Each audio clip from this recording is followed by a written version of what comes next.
me read the preface to the book, which will give you the idea of what was my aim in writing it, right?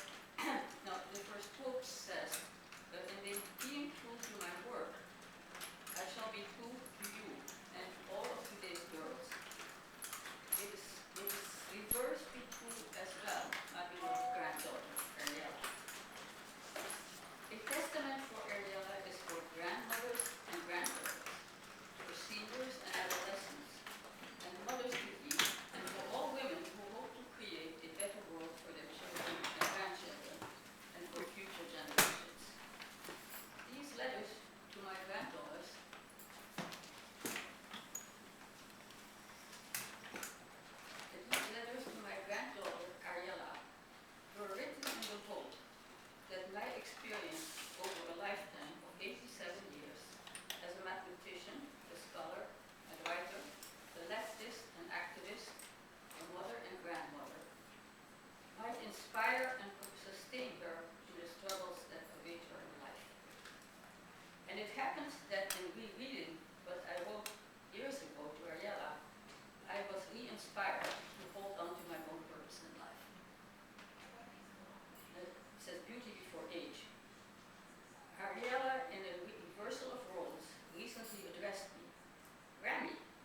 sign next. People said to me, some people said to me, we want to know about you, we don't want to know about Ariela. And we can read a book about that, okay? But I find that there is a themes which run through the generations, and where I see the resemblance in who I am to who Ariela is, and vice versa. So therefore, I would like to offer to you some of these themes which are running through the generations, and let us look at the resemblances between Ariela's life and my life, and Ariela's experience. Now, the first one is it's called the leaf taking, all right? And what the story was that when she was about 4 months old, they were living in Sweden. I came to visit her and her mother and her father. And at first she repelled me. She was a tiny baby and she wouldn't let me give her a bottle. She'd scream. But as time continued, we became very tightly bonded to each other. I mean, she loved me and I loved her, and it was like, when I would look at her, it was like I was sort of penetrating in the depths of this child, So then came the time when I had to leave and go back to the United States. And her mother took her in a sling, and we went to the station. And all of a sudden, she looked very distant, very, very, she didn't want to have anything to do with me. And, and I would try to cajole her and say, Ariela, give me a smile and anything. She just repelled me, okay? And the way I felt was that she felt that I was being false to her, right? And I was leaving her. And she could, being even such a small child, she was aware of the fact that I was going to be away and gone, right?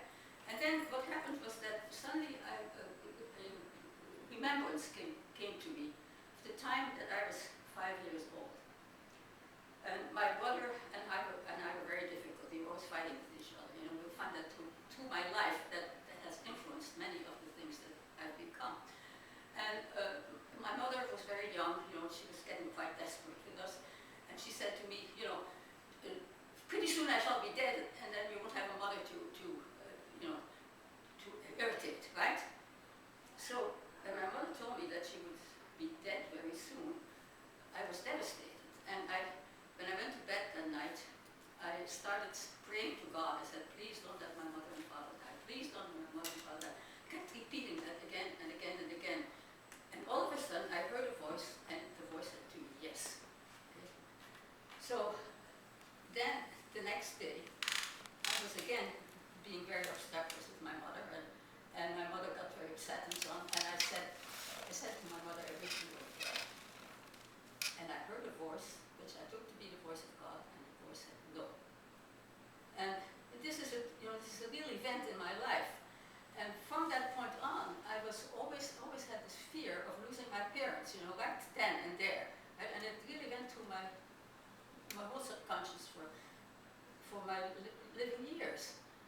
And it wasn't until I wrote this in this book, because I never talked to anybody about it, that I was able to shed